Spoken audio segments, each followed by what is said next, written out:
Albury teachers walked off the job in droves today, calling for better pay and working conditions. It's the first time in 25 years public and Catholic school educators have united and taken industrial action. Teachers are angry and determined to be heard. Stand up, fight back! More than 300 walked off the job in Albury today in what's been described as the most difficult term anyone can remember. Teachers are absolutely furious. I've gone into so many classrooms this year so far and have not seen so many teachers in tears at their desk. One has since quit. The workload is absolutely crushing. They're demanding better pay to help attract more people to the profession. The state government's offered a 3% increase. We've seen New South Wales come out with a 3% wage policy, which is one of the highest across the nation. That compares to 1.5% in Victoria. But teachers say it doesn't come close to the rate of inflation at 5.1%. Unfortunately, the only action that the Perrottet government wants to take is legal action against teachers, not action against the teacher shortage. And that's incredibly frustrating, and it's disingenuous to tell the community that everything's fine when they know that it's not. It's the first time in 25 years public and Catholic school teachers have marched together with a united voice, fighting for better pay and working conditions. We are burning out. We do not have enough time to do our job. There aren't enough teachers around and the pay does not reflect what we do. And crippling teacher shortages mean students aren't getting the education they deserve. Everyone that has a child in education should be concerned about the conditions. Classes aren't being covered, teachers are burnt out, the morale is really low. Yeah, and it's a system that's not getting fixed at the moment. It's getting worse. We can see that it's getting worse and something has to change. Inga Neilsen, WIN News. The border and northeast was battered with wild weather overnight. Hailstones the size of golf balls left a trail of destruction as rescue crews brace for more severe weather tonight and into tomorrow. Wodonga and Wangaratta residents initially thought last night's wild weather was far more sinister.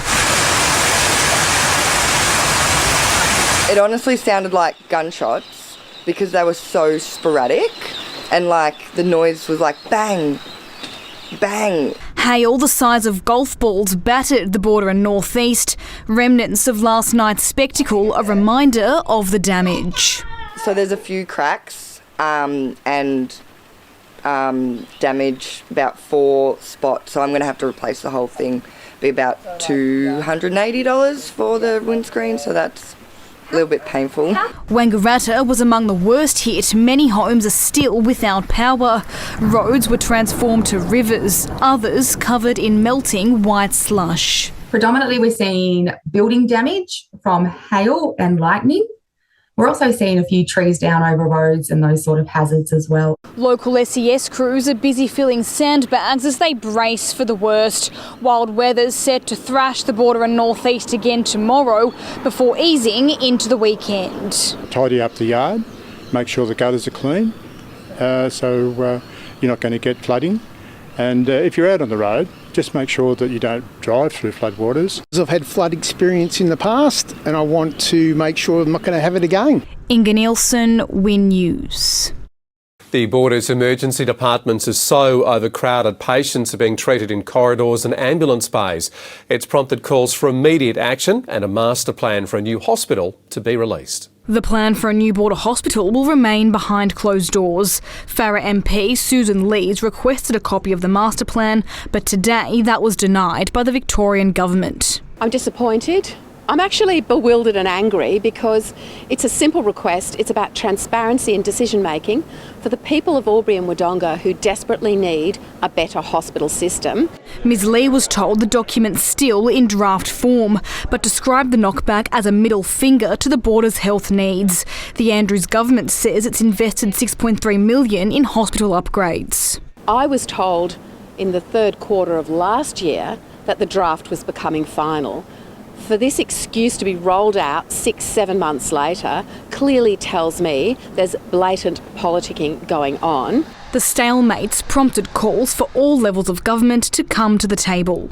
The push comes amid claims of a severe bed shortage riddling the hospital's emergency department. WIN News understands some patients have been forced to access treatment in the back of ambulances parked outside the ED or in the facility's corridors. Clearly, that's a dangerous situation. Clearly, it means that if people are being treated in ambulances outside the hospital, they're not getting the optimum care that they require, and it means that those ambulances are not available for other people who need them. The medical professionals we are working with through Border Medical Association are saying that the challenges remain, and they will remain until the pressure valve is alleviated. Albury-Wodonga Health says it's experiencing high demand, but is urging people not to delay care. Inga Neilsen, Win News. Builders and tradies are ramping up their security measures following a rise in trailer and tool thefts across the border. Police have described the crimes as low acts, which put livelihoods at risk. A construction site's a landmine for hungry thieves, with thousands of dollars worth of tools and equipment up for grabs.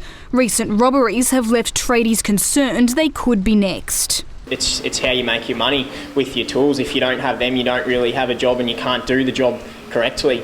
So it's a massive part of your life if you are a tradie. It's prompted many to ramp up security measures. Surveillance companies say they've noticed an uptick in demand. It's definitely increased as of late. You just got to make sure all your tools are all sort of locked up. I've had a fair few inquiries about security systems. It's come to that sort of point where you do need security systems just to protect your workplace and your trailer and utes and that from getting products stolen. From home cameras to GPS devices and Apple AirTags, tradies are going to extreme measures to keep their belongings safe. Tradies are even using big brand apps to help keep their equipment safe. Milwaukee's One Key allows them to track their tools and even lock some items so they're unusable if stolen. While the theft rates declined across Victoria, Wodonga and Ballarat are on the rise. We're again reminded to keep our valuables out of sight. And I think the thieves that are doing it are low, and they're preying on young people, and I think they'd hate it themselves. What we encourage everyone to do is look after your own assets, take every step you can to look after those assets. Inga Neilsen, Win News. A shameless thief remains on the run after swiping more than $6,000 worth of gold chains from Wodonga jewellers. We've been here 70 years. Mum and Dad started in 1951, and we've never had anything like this happen ever, and I wouldn't wish it upon anybody. Security footage reveals the man in a white t-shirt and denim shorts entering the high street store on Tuesday afternoon. Seconds later, he flees with a tray worth $30,000. Owner of the jewellery store, David McWaters, says the thief snatched the chains while acting as a customer. It worries you. It's very disappointing. Just something you wouldn't wish upon anyone. He says he chased after the man, and in a scuffle, the perpetrator dropped most of the jewellery. Police say investigations are continuing. It comes as a spate of car thefts on both sides of the border have police hunting for answers. They say Wodonga's train station car park and those parked outside homes in Barranduda are being targeted. The stolen vehicles can be used for further offending. We suggest that the people responsible for these matters are local to the border, and I'm sure someone in the community has some information that could assist investigators. Officers are investigating whether a burnt-out ute with Victorian number plates in Springdale Heights is linked. Inga Neilsen, Win News. A 40-year-old Wangaratta woman has been killed at an Everton caravan park overnight. Inga Neilsen has the story. It's understood the victim died while visiting a cabin here at the Everton Caravan and Holiday Park.